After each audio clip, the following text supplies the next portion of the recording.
Big boss 18। चलिए बात करते हैं आज के एपिसोड के बारे में। टाइम गॉड कौन बना है ना, टाइम गॉड के कंटेंडर कौन कौन बने। वैसे तो हमें पहले ही पता लग चुका था कि कंटेंडर जो हैं ये 4 लोग बन चुके हैं, चुम, श्रुतिका, रजत और अविनाश।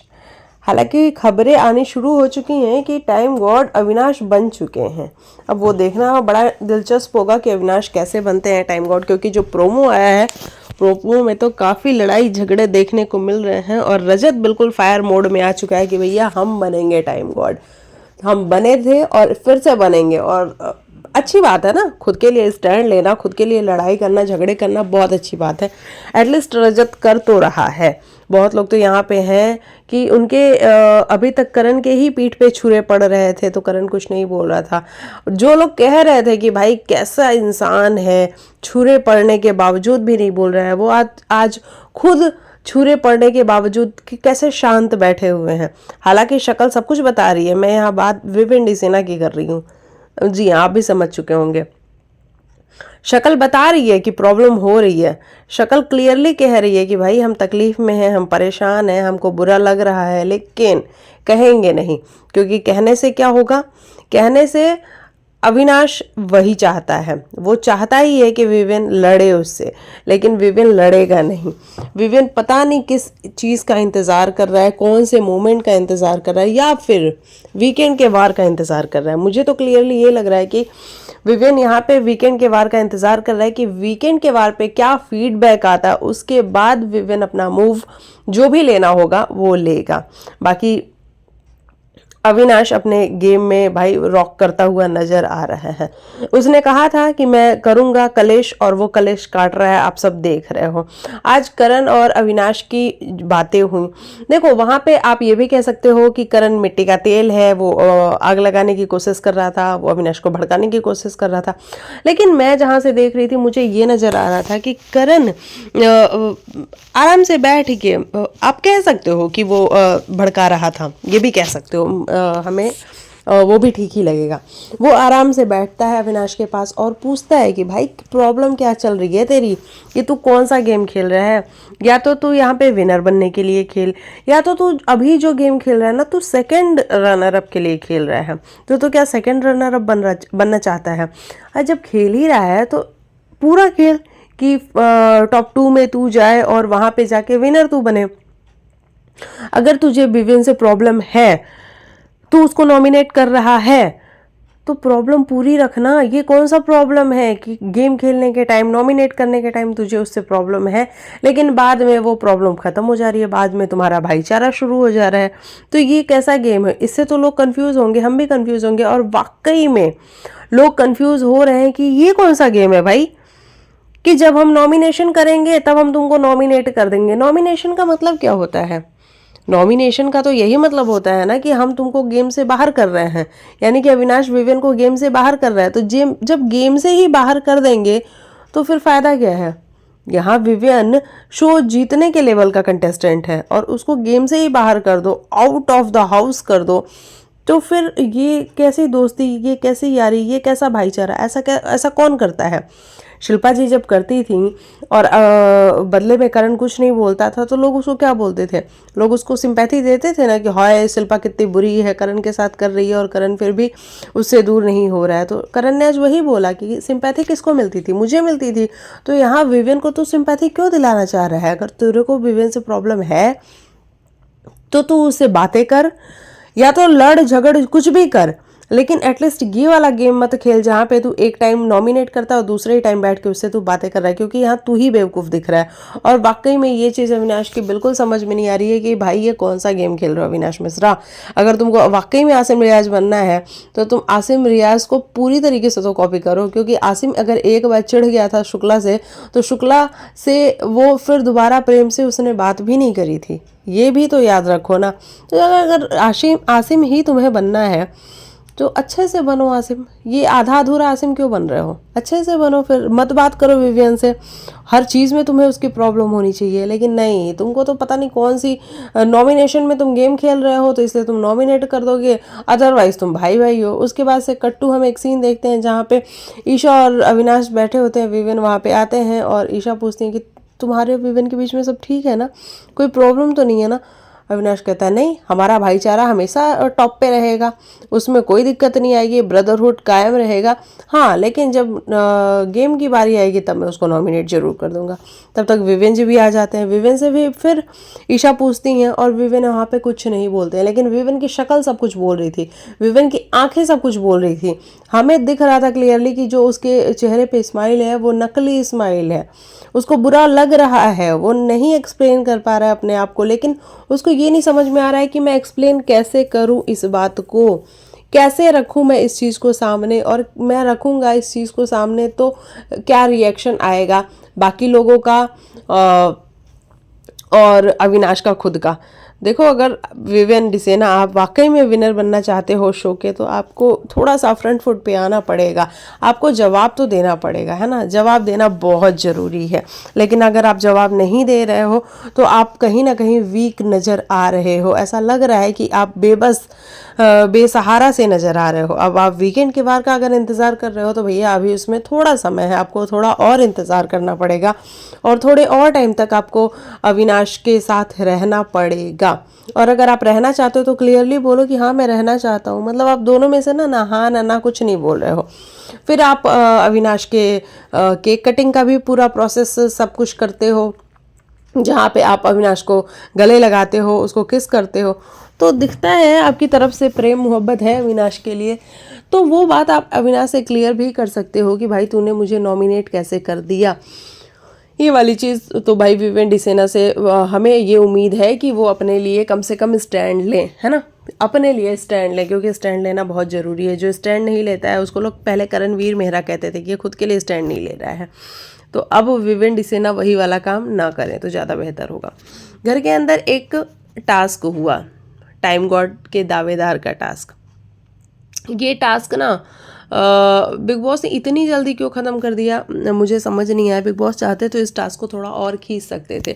देखो, मुझे लगता है कि करणवीर आज एक दावेदार बन सकता था अगर उसकी जो टीम के लोग हैं वो चाहते तो। जैसे कि शिल्पा जी, चलो शिल्पा जी ने तो चाहा, शिल्पा जी ने अपनी सारी करेंसी करणवीर को दे दी। चुम भी अगर चाहती तो अपनी सारी करेंसी करणवीर को दे सकती थी, लेकिन चुम ने ऐसा किया नहीं।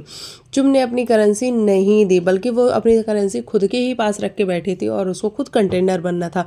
श्रुतिका को भी खुद ही कंटेंडर बनना था, जबकि मुझे ऐसा लगता है कि चुम अगर चाहती तो करणवीर को वो अपनी भी करेंसी और श्रुतिका को भी कन्विंस करके उसकी भी करेंसी दिलवा सकती थी और आज कम से कम कंटेंडर तो बन ही जाता करणवीर मेहरा। और क्या पता कल जब टास्क होता तो उसमें जीत भी जाता, एटलीस्ट एक बार टाइम गॉड तो बन जाता। लेकिन मुझे ऐसा लग रहा है ना कि इस सीज़न में तो नहीं बाबा, ना ना ना ना, इस सीज़न में Karanveer Mehra almost time god ही रहने वाला है, वो टाइम गॉड नहीं बनेगा, मतलब मुझे तो ऐसा ही लगता है। उधर रजत के पास बहुत सारी करेंसी थी, क्योंकि रजत के पास देखो ईडन भी है, सारा भी है, और कहाँ से बग्गा की भी करेंसी। बग्गा की करेंसी किसके पास गई? अविनाश के पास। तो कुल मिला के ईडन के पास करेंसी, तो ईडन कह रही हूँ मैं, इसके पास क्या नाम है, रजत के पास करेंसी ज़्यादा थी।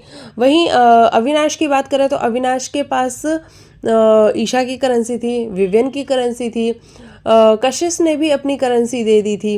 तो ये सारी चीज़ें होके यानी कि जो कंटेंडर बने हैं वो 4 बने हैं, चुम, श्रुतिका, अविनाश और रजत। अब जिसमें कल लड़ाई झगड़े भी हमें देखने को मिलेंगे, जहाँ पे कि कंटेंडर बोल रही हूँ मैं कि इन चारों कंटेंडर में से टाइम गॉड बनता कौन है, ये वाली चीज़ बड़ी क्लियरली नज़र आएगी देखने में। तो ये सब कुछ हुआ है आज के एपिसोड में। और क्या हुआ है, अच्छा, चाहत ने किस तरीके से अविनाश का बर्थडे स्पॉइल किया लेकिन सही है भाई, चाहत क्या करे, चाहत को कोई भाव देने को तैयार नहीं है। आप सबने देखा होगा कि आज क्या नाम है इनका, यामिनी और चाहत के बीच में एक लफड़ा हो रहा था, एक बात हो रही थी, जहाँ पे सीधी सी बात थी कि चाहत को अंदर बेडरूम में सोना था, लेकिन यामिनी को उसे बेड पे नहीं सोने देना था, और इसी बात को लेके झगड़ा चल रहा था। और इतने में रजत, अविनाश, ईशा, विवियन, बग्गा, मतलब जितने लोग थे सब बाहर आ गए। क्यों? क्योंकि चाहत को फुटेज नहीं देनी है। वाह भाई, आप लोग होते कौन है फुटेज देने वाले? आप लोग बिग बॉस तो नहीं हो ना, कि आप लोग को लग रहा है कि आप लोग वहाँ पे रहोगे तो फुटेज मिलेगी चाहत को, आप लोग नहीं रहोगे तो नहीं मिलेगी, ऐसा नहीं है भाई। आप नहीं भी रहोगे तो भी कैमरास तो फॉलो करेंगे ही ना, और बिग बॉस को पता है कि उनको किसको दिखाना है किसको नहीं दिखाना है। मुझे बहुत बुरा फील हुआ चाहत के लिए कि उसके पास इतने दिनों में कोई इंसान नहीं है जो उसके लिए स्टैंड ले सके, जो उसके साथ खड़ा हो सके। और मतलब जो रजत इतने टाइम तक वो और रजत इतने साथ में अच्छे लगते थे, अचानक से पता नहीं क्या हो गया कि रजत को भी उसे फुटेज नहीं देनी है। रजत चाहता था कि वो नॉमिनेट हो। ये सारी चीज़ें रजत क्यों चाह रहा है, वी डोंट नो, क्योंकि हमें तो क्लियरली ऐसा कुछ दिखाया नहीं गया है कि इनके बीच में कुछ पंगा है या फिर क्या है। लेकिन हाँ, ये दोनों एक दूसरे को बिल्कुल भी पसंद नहीं कर रहे हैं, रजत और चाहत। ये चीज़ भी बहुत क्लियरली नज़र आई। तो वो चीज़ मुझे बहुत बुरी लगी चाहत के साथ जो इन घर वालों ने की। तो आज चाहत ने कहा कि भैया तुम लोग सरप्राइज़ प्लान कर रहे हो अविनाश के लिए, ना ना ना ना, हम तो होने ही नहीं देंगे ये सरप्राइज़ प्लान। और वो फटाफट से जाते हैं अविनाश के पास और उसको विश करके आ जाती है और कह देती है कि तुम अंदर चलो, तुम्हारे लिए सबने ना सरप्राइज़ प्लान किया हुआ है, जिस सरप्राइज़ को मैं चौपट कर रही हूँ। अविनाश भी कहता हाँ, इसने सब कुछ चौपट कर दिया है तो तुम लोग ना कोई सरप्राइज़ मत प्लान करो। और ये बड़ा अच्छा था भाई कि किसी का बर्थडे भी बर्थडे सरप्राइज़ को भी ख़राब कर सकता है कोई, और वो है चाहत पांडे। भाई करेगी क्यों नहीं, उसके साथ जब तुम इतना बुरा कर सकते हो तो वो तुम्हारा बर्थडे तो ख़राब कर ही सकती है। और ये चीज़ देख के भाई हमें तो बड़ा सही लगा, अच्छा लगा। भाई चाहत का ये अपना गेम है, अपना तरीका है खेलने का। ये वाली सारी चीज़ हुई। अच्छा, चुम का क्या है, चुम को मेरे को तो हंसी आ रही है इस बात पे कि करण ये बोल रहा है कि जो मैं अविनाश और विवेन के बीच में करके आया हूँ वही वो मेरे साथ करना चाहते हैं, यानी कि चुम को भड़का के करना चाहते हैं। देखो चुम इतने टाइम से चुम कहीं नहीं थी, चुम करण के पास थी, लेकिन अब वीकेंड के वार पे देखो चुम को भी कहीं ना कहीं ये कहा जा रहा है कि भैया तुम भी एक स्ट्रॉन्ग कंटेस्टेंट हो, तो तुम भी उठो जागो, अपने लिए खेलो। क्या कर रही हो तुम, सिर्फ करण की ऐसे साइड किक बन के रह गई हो, तो खेलो अपना गेम। और आज चुम जो फायर थी भाई, कमाल का, मुझे बहुत मजा आ रहा था चुम को देख करके, वो जिस टोन में बात कर रही थी बहुत अच्छा लग रहा था। और चुम की एक अपनी लैंग्वेज है जो कि बहुत खूबसूरत लैंग्वेज है। और आज चुम फायर थे कुल मिला के। लेकिन चुम शाम को जाती है, बग्गा के पास बैठती है, और क्योंकि बग्गा को चाहिए था कि चुम आके उसके पास बैठे, चुम से वो बात करना चाहते हैं। वहाँ पे बग्गा एक बार फिर से वो सारी चीज़ों को डिस्कस करते हैं कि किस तरीके से करण ने तुमको नॉमिनेट किया, करण को नहीं करना चाहिए था। वहाँ पे चुम कहते भी है कि ठीक है बग्गा जी, आप बड़े स्वीट से हो, आप बड़े प्यारे से हो, तो आप छोड़ो ना, इतनी नेगेटिविटी में कहाँ जा रहे हो, आप प्यारे प्यारे से ही अच्छे लगते हो, तो आप अपना दिमाग फालतू में खर्च मत करो। और फिर दोनों की आंखों में आंसू आते हैं, चुम भी वहाँ पे रोती है, बग्गा की भी आंखों में आंसू आते हैं। इतने में विवियन आ जाते हैं, विवियन आके कहते हैं कि चुम देखो, तुम मुझे बहुत स्ट्रांग लगती हो, तुम एक स्ट्रांग इंडिविजुअल हो, तुम क्यों करण के पीछे पीछे खेल रहे हो, तुम अपना गेम खेलो। इतने में अविनाश आ जाते हैं, ईशा आ जाती हैं। अविनाश कहते हैं हाँ, आज तो हमारी बहुत लंबी बात हुई है मेरी और करण की, जहाँ पे करण ने ये कहा है कि नहीं, ईशा पहले छेड़ती है कि अगर तुम्हारे हाथ में पावर हो और तुम में और करण में से दोनों में से किसी एक को रहना हो, तो तुम, मुझे पता है कि तुम करण को आगे कर दोगी। तो उससे वो कहती है कि नहीं ऐसा कुछ नहीं है, लेकिन अगर मैं देखूंगी कि करण इस सिचुएशन में मुझे आगे करता है तो मैं भी उसको आगे कर दूंगी। और इतने में अविनाश कहता है कि नहीं नहीं, वो नहीं करेगा, क्योंकि आज तो मेरी बहुत लंबी बात हुई है और जहाँ पे मैं तुम्हें चीज़ें नहीं बताऊंगा, लेकिन अब तुम समझ जाओ। और वहाँ से चुम कहीं ना कहीं एक अलग टेंजेंट पे जाती है। और आज जिस तरीके से चुम आके करणवीर को बता रही थी, वाकई में चुम कंप्लेन ही कर रही थी, है ना। वो करण से जानना चाहती थी कि तुम्हारी और अविनाश की क्या बात हुई है। तो देखो, आपको जानना है तो आप अच्छे से बात कर लो कि अच्छा करण, बात हुई थी क्या, कुछ ऐसे भी बात कर सकते हो। लेकिन चुम का टोन जो है ना, वो थोड़ा चेंज नज़र आ रहा था। और वो करण ने पकड़ लिया कि भाई देखो, अगर मेरे से आके कोई कुछ कहेगा कि चुम ने ऐसा कहा, तो मैं तुमसे पूछने भी नहीं आऊँगा, है ना, मैं पूछने भी नहीं आऊँगा कि तुमने क्या कहा, क्योंकि इतना ट्रस्ट तो हमें होना ही चाहिए अपने दोस्तों पर। और ये बात सही है कि तुम दोनों के बीच में इतनी अच्छी बॉन्डिंग है, चुम और करण के बीच में, जो कि हमें भी बहुत खूबसूरत लगती है। तो इतना ट्रस्ट तो कर लो चुम, और तुम हो भी इतनी प्यारी सी, इतनी स्वीट सी। हमें पता है कि तुम्हें ट्रस्ट है, लेकिन शायद गेम खेलने के लिए या फिर उस टीम के भड़काने पे, हाँ तुम थोड़ा सा भड़क तो गई थी। तो तुम अगर नहीं भड़कोगी, करण के साथ ही रहोगी, तो हमें ज़्यादा प्यारी लगोगी। ये चीज़ भी हमें बड़ी क्लियरली देखने को मिली तो है आज के एपिसोड में। ये सब कुछ हुआ है। और बाकी घर के अंदर सारा जी भी हैं, ईडन भी। अच्छा, ईडन क्या कर रही है घर के अंदर? मतलब ईडन आई थी स्टार्टिंग में तो ऐसा लगा था कि ईडन फायर है, लेकिन अभी उससे ज़्यादा तो यामिनी नज़र आ रही है, लेकिन ईडन नहीं नज़र आ रही है। अच्छा, यामिनी से याद आया, यामिनी ने चाहत से कहा, चाहत हम ना अपनी ये फाइट कंटिन्यू रखेंगे, अभी तो पूरा हफ्ता बचा है हमारे पास। मतलब सोचो यामिनी की क्या हालत हो गई है कि उसे लड़ने के लिए कोई नहीं मिल रहा है, तो ये चाहत और यामिनी दोनों प्लान बनाया है आपस में कि हम फेक लड़ाई लड़ेंगे और पूरे घर में दिखेंगे। वाह क्या बात है यामिनी। और चाहत वहाँ पे कहती है, चुप चुप, धीरे से बोलो, कोई सुन ना ले। मुझे बहुत हंसी आई। ये तो फेक लड़ाइयाँ लड़ी जा रही हैं घर के अंदर।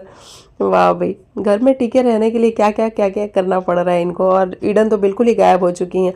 मुझे लगता है कि इस बार ईडन बाहर भी हो जाएंगी, क्योंकि ईडन नॉमिनेशन में भी हैं। तो ईडन और बग्गा 2 लोग हैं। अब देखते हैं इनमें से कौन बाहर होता है, या फिर बिग बॉस कहीं ऐसा ना अनाउंस कर दे कि हम 3 हफ्तों से किसी का एविक्शन नहीं है, तो इस बार हम डबल एविक्शन करेंगे और बग्गा ईडन दोनों को उठा के बाहर रख दें। ये सब कुछ हो सकता है। बाकी विवियन से हमें बहुत उम्मीदें हैं कि विवियन डिसेना जागो। अगर आपको प्रॉब्लम हो रही है अविनाश के नॉमिनेट करने से, तो उसको बताओ, कहो, लड़ो झगड़ो, कुछ तो करो, लेकिन बोलो। ये ऐसे चुपचाप से आप गुमसुम से रह रहे हो, शांत से, आप अच्छे नहीं लग रहे हो। ऐसा लग रहा है कि आपकी शक्ल बता रही है कि आप परेशान हो। लेकिन आप अगर वीकेंड के वार का इंतज़ार कर रहे हो, तो वीकेंड आने में भी समय है, तब तक लड़ो जागो, कुछ करो। और ये अच्छी बात नहीं है कि कोई आपका फ्रेंड आपको नॉमिनेट कर रहा है, आपको घर भेजना चाहता है, और वो आपका फ्रेंड है। तो नहीं भाई, वो आपका फ्रेंड नहीं हो सकता है ना। ये वाली चीज़ हमें देख के समझ में तो आई है। बाकी आप लिखिएगा आपको क्या है कहना। और शिल्पा जी आज करण के साथ खड़ी थी, जो कि देख के हमें काफ़ी अच्छा लगा, मज़ा भी आया। चलो मिलते हैं कल के एपिसोड में, तब तक के लिए बाय बाय, टेक केयर, अपना ख्याल रखो।